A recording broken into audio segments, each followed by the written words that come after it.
வணக்கம் என்பர்களே. உண்மையை உறக்கச் சொல்லி உள்நொழியை பெருக்கச் செய்யும் உங்கள் ஆகாச அருள்முகம் அன்பின் சந்திரசேகரன். இன்றைய காணொளி பதிவிலே நாம் காண இருப்பது சுகம், மகிழ்ச்சி, பேரானந்தம். இந்த மூன்று நிலை உணர்வுகளை பற்றி சிந்திக்க இருக்கிறோம். இந்த மூன்று நிலைகளும் எதை பற்றியது? உடல், மனம், உயிரை பற்றியது. உடலை கொண்டு என்ன செய்கிறோம்? மனதை கொண்டு என்ன செய்கிறோம்? உயிரை கொண்டு என்ன செய்ய வேண்டும் என்பது பற்றி இப்பொழுது நாம் பார்க்க இருக்கிறோம். சுகம் என்பது என்ன? சுகம் என்பது உடல் சார்ந்த நிலை, அதன் வழியாக கிடைக்கக்கூடிய எண்ணம். உதாரணமாக, நமக்கு பசி வருகிறது, தாங்க முடியாத பசி.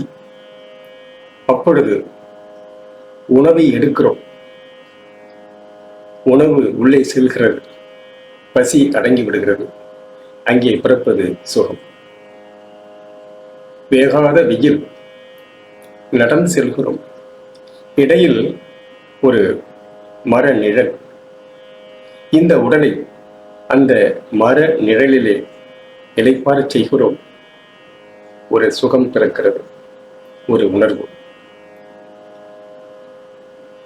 உடலில் தாங்க முடியாத வலி, வேதனை.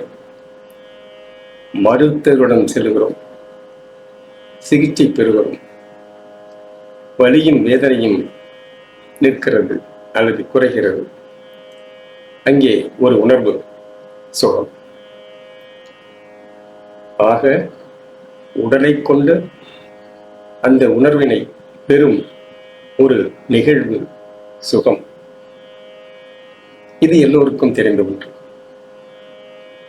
மகிழ்ச்சி என்பது என்ன? மகிழ்ச்சி என்பது கிடைத்தது, அதாவது நினைத்தது நடப்பது, கேட்டது கிடைப்பது. இதை அறியும் உணர்வு மகிழ்ச்சி. உதாரணமாக, சிறு வயது நண்பர், அவரோடு பள்ளிக்கூட காலங்களிலே படித்த நிலை, தற்பொழுது அவரை பெரிய மனிதராகி இருவரும் சந்தித்துக் கொள்கிறோம். அப்பொழுது ஒரு மனதிலே ஆனந்தம் பிறக்கிறது, ஒரு இன்பம் பிறக்கிறது. சிறு வயதிலே நடந்த நிகழ்வுகள், பள்ளிக்கூட நிகழ்வுகள், அவர்கள் இருவரும் விளையாடிக் கொண்டிருக்கும் போது ஏற்பட்ட அந்த இன்பமான நிலைப்பாடுகள், இதையெல்லாம் எண்ணி உரையாடும் போது ஏற்படக்கூடிய ஒரு உணர்வு மகிழ்ச்சி. உங்களது பிள்ளைகள் நன்றாக படித்து ஒரு நல்ல வேலையிலே அமரும் போது ஒரு உணர்வு ஏற்படுகிறது. இந்த உணர்வு மகிழ்ச்சி. உங்கள் பிள்ளைகள் வளர்ந்து திருமண வயதை அடைந்த போது நல்ல நிலையிலே மனம் முடிக்கும் போது ஏற்படக்கூடிய உணர்வும் அதுவும் மகிழ்ச்சி.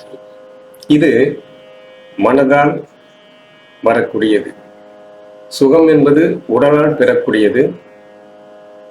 இந்த மகிழ்ச்சி என்பது மனதால் பெறக்கூடியது.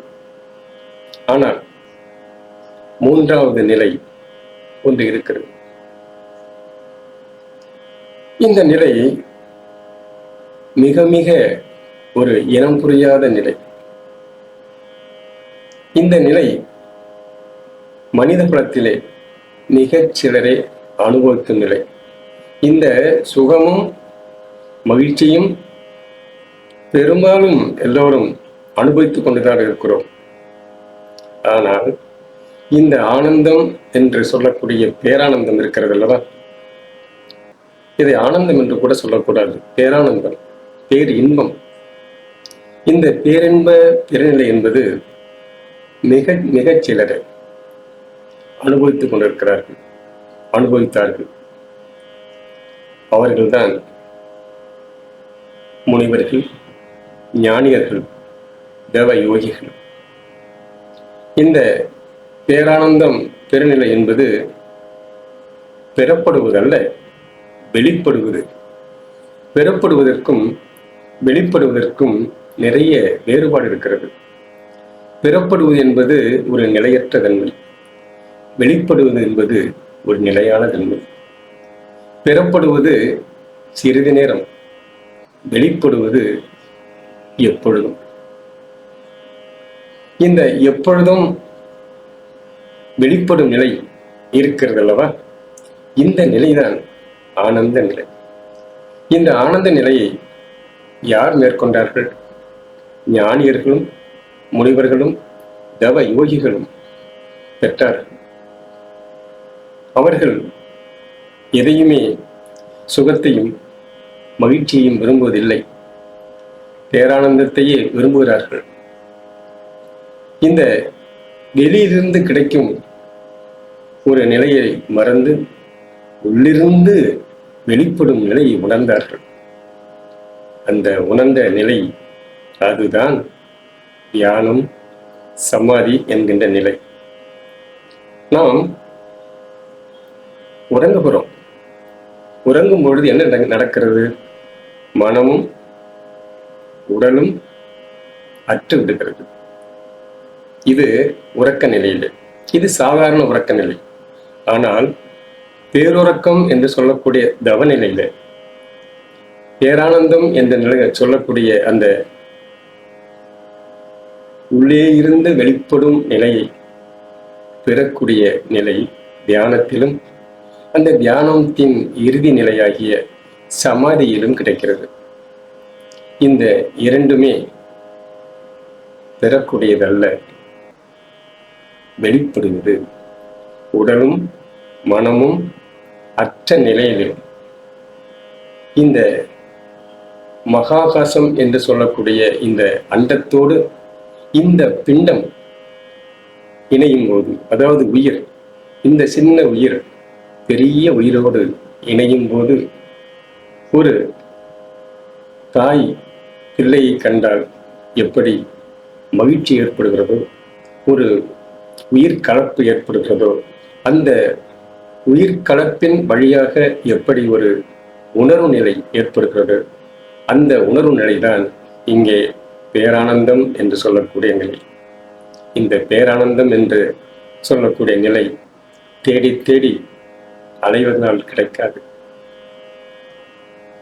தேடல் ஓய்ந்து நிற்கும் நிலை, மனமும் உடலும் நிற்கும் நிலை வந்தால் அங்கே பேரானந்தம் என்கின்ற நிலை வருகிறது. இந்த பேரானந்த பெருநிலையை உணரும் போது இந்த உயிர் இன்பத்தை அடைகிறது. எனவே நண்பர்களே, உடலை கொண்டு அடைவது சுகம், மனதை கொண்டு அடைவது மகிழ்ச்சி, உயிரை கொண்டு அடைவது பேரானந்தம் என்ற நிலையிலே இந்த விளக்கத்தை கூறி விடைபெறுகிறேன். மீண்டும் சந்திப்போம். நன்றி.